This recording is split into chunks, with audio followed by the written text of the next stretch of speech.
استعمال کریں اور سال بھر اس کے مزے دیں۔ چونکہ ان کا قرآن پاک ایک پورا نہیں ہوا، ایک بچے کے کم از کم 200 قرآن پاک پورے ہوئے۔ بچہ کتنی مرتبہ قرآن پاک پڑھتا ہے، مطالعہ، تکرار، اس کا مطالعے کا، پھر اس کو یاد کرنا، سنانا۔ آپ ان بچوں سے دم کرائیں گے تو بہت بڑی بات ہے۔ اور دیکھو بات سنو، یہ ریش تو سب کرتے ہیں لوگ بات کہ میرا مکان ایسا ہونا چاہیے جیسا فلاں کا ہے، میرے پاس بھی کار ہونی چاہیے جیسی فلاں کے پاس ہے۔ قرآن پاک یہ کہتا ہے وَفِي ذَلِكَ فَلْيَتَنَافَسِ الْمُتَنَافِسُونَ کہ ان چیزوں میں جو اللہ نے بچوں کو دی ہے ان میں ریس کرو، ان میں تنافس کرو، ان میں ایک دوسرے سے آگے بڑھنے کی کوشش کرو۔ یہ دولت جو اللہ تعالیٰ نے ان 10 بچوں کو عطا کی ہے، یہ اتنا بڑا مجمع بیٹھا ہے یہاں پر، ہم یہاں سے جذبہ لے کر جائیں کہ اللہ یہ دولت ہمارے بچوں کو بھی عطا کرے، آپ کے جذبہ لے کر جائیں، یہ تمنا آپ کے دل میں ہو کہ جو دولت ان 10 بچوں کو عطا کی ہے، اے اللہ وہ ہمارے بیٹوں کو، پوتوں کو، نوازوں کو، بھانجوں کو اے اللہ دولت عطا کرے۔ اور یہ مسجد کے ذمہ داروں نے، گاؤں کے لوگوں نے، ہمارے مفتی صاحب نے یہ جلسہ اسی لیے کیا کہ آپ یہاں سے جذبہ لے کر جائیں کہ دولت جو ان بچوں کو ملی 10 کو، آپ سے میرے بچوں کو مل جائے۔ کیوں یہ جذبہ کیوں لے کر جائیں، یہ تمنا آپ اپنے دل کے اندر کیوں پیدا کریں؟ کیوں؟ اس لیے کہ حدیث شریف میں آتا ہے کہ جس آدمی کا بچہ قرآن پاک کا حافظ ہو گیا، اللہ تعالیٰ اس کے والد والدہ کو، امی اور ابو کو قیامت میں 2 ایسے جوڑے عطا کریں گے، ایک جوڑے کی قیمت دنیا اور دنیا کی تمام چیزوں سے بڑھ کر ہو۔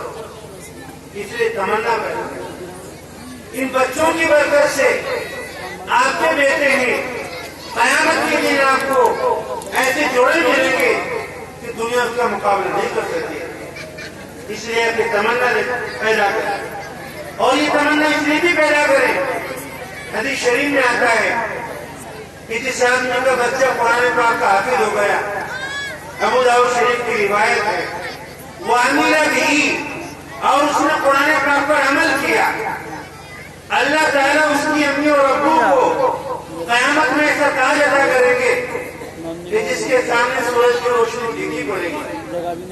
لوگ پوچھیں گے کون ہے یہ، تو بتایا جائے گا یہ حافظ قرآن کے والد اور حافظ قرآن پاک کی امی، ان کی امی ہے۔ اتنا بڑا درجہ امی اور ابو کا، اس لیے تمنا پیدا کرو، یہ جذبہ لے کر جاؤ تاکہ قیامت کے دن آپ کو تاج ملے۔ اور یہ تمنا اس لیے بھی پیدا کرو، حدیث شریف میں آتا ہے کہ جس آدمی کا بچہ قرآن پاک کا حافظ ہو گیا اور اس نے قرآن پاک کے حلال کو حلال اور حرام کو حرام سمجھا، اللہ تعالیٰ اس کے خاندان کے 10 لوگوں کو کہ جن پر جہنم واجب ہو چکی ہے، اس حافظ بچے کی برکت سے، سفارش سے اللہ جہنم سے نکالیں گے اور جنت میں داخل کریں گے۔ کسی آدمی کا کوئی گھر کا ممبر جیل میں ہو اور لوگ سفارشیں کر رہے ہوں، پیسوں کے تھیلے لیے بیٹھے ہوں کہ باہر آ جائے، مگر حالات نہیں بنتے۔ کوئی آدمی ایسا اس نے پرچی لکھی اور وہ آدمی جیل سے باہر آ، کتنا بڑا آپ کا احسان سمجھیں گے کہ اس کی برکت سے ہمارا پورا آدمی جیل سے باہر آیا ہے۔ دنیا کی جیل آخرت کے مقابلے میں کچھ بھی نہیں ہے، آخرت کی جیل بہت خطرناک ہے۔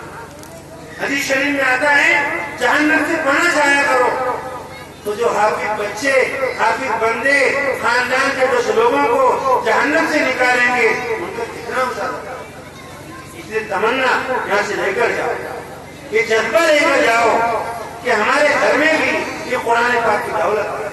اور اس لیے بھی ابھی ہمارے مفتی صاحب نے، ہمارے مولانا احمد صاحب نے، قاری شہید صاحب نے، مولانا شمس شاہد نے، دوسرے علماء نے، گاؤں کے لوگوں نے ان بچوں کو رومال دیے۔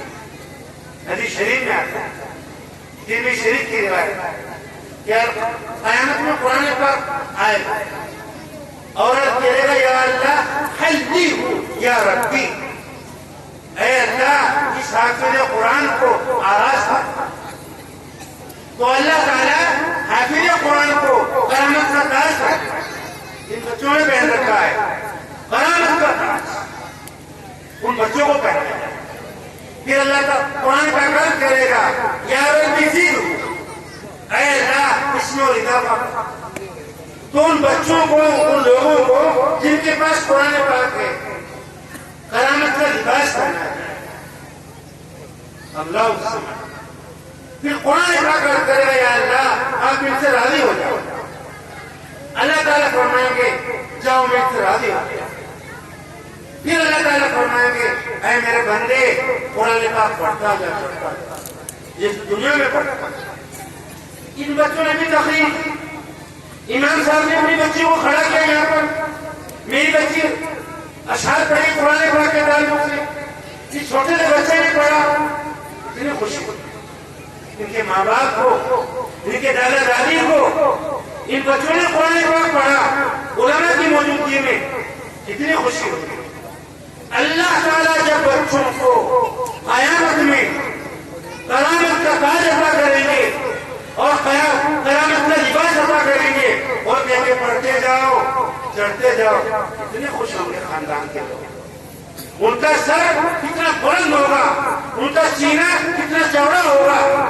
اس لیے آپ کو اس لیے بلانا ہے کہ آپ یہ جذبہ لے کر جائیں، یہ تمنا اپنے دل میں پیدا کریں کہ اللہ میرے بیٹوں کو، پوتوں کو، نوازوں کو، بھانجوں کو، میری بھانجیوں کو، میری بیٹیوں کو قیامت تک کہ اللہ میری نسلوں میں قرآن پاک کیا ہے، آپ یہاں سے جذبہ لے کر اور اس لیے لے کر جائیں۔ حدیث شریف میں آتا ہے کہ جتنے جنت میں درجے ہیں اتنے قرآن پاک میں حروف، جتنے جنت میں درجے ہیں اتنے قرآن پاک میں حروف ہیں۔ جس آدمی کے سینے میں قرآن پاک ہے، قسم خدا کی وہ پوری جنت اپنے سینے میں لیے بیٹھا ہے۔ امام اللہ نظر ہے تو مالداروں کی طرف دیکھتا ہے کہ فلاں مالدار ہے، یہ اتنا مجھے کچھ دے گا، کچھ نہیں ہے، جس کے پاس قرآن پاک ہے وہ مالدار۔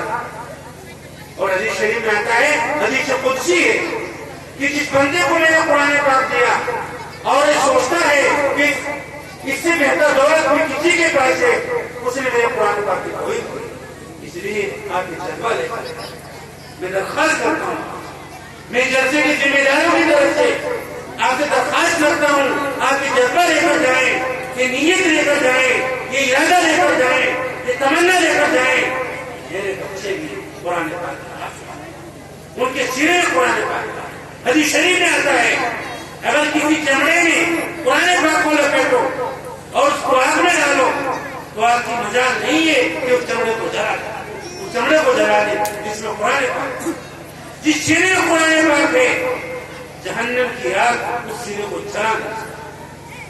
اس لیے آپ یہ نیت لے کر جائیں یہاں سے کہ ہمارے بچے بھی اس قرآن پاک کو سنو۔ بات حدیث شریف میں آتا ہے کہ دنیا میں صرف دو آدمی ہیں، آدمی جن پر رشک کر سکتا۔ رشک کا مطلب یہ ہے اے اللہ یہ چیز اپنے خدا کو دی ہے مجھے بھی اس کی بھی اضافہ۔ یہ رشک میں صرف ایک بتاتا ہوں وقتاً، ایک آدمی وہ ہے جس کو اللہ نے قرآن پاک دیا اور قرآن پاک کی رات اور دن کی ساتوں میں وہ تلاوت کرتا ہے، قرآن پاک کو پڑھتا ہے، آدمی رشک کر سکتا ہے۔ اہل خدا کے بیٹے کو آپ نے، خدا کے شوہر کو آپ نے، خدا کے بھتیجے کو آپ نے قرآن پاک کی دولت دی ہے، مجھے بھی عطا میرے بیٹوں کو۔ اور بھائی اگر آپ چاہتے ہیں کہ دولت آپ کو ملے، چاہتے ہیں آپ لوگ، کون کون چاہتے ہیں بھائی؟ اگر چاہتے ہیں تو 2-3 کام بات پوری کرو. سب سے پہلی بات یہ ہے روزانہ نہیں تو ہفتے میں کم سے کم 3 دن ہماری مائیں اور ہمارے بھائی اللہ سے دعا کریں کہ اللہ یہ دولت قرآن پاک کی میرے بچوں کو. سب سے آسان کام تھا امام عبد الوہاب شیرانی کا قول نقل کیا اپنے بچوں کے لیے دعا مانگنا. آج ہماری ماں نے ہمارے والد صاحب نے اپنے بچوں کے لیے دعائیں مانگنی بند کر. سب سے آسان کام اپنے بچوں کے لیے دعائیں. امام بخاری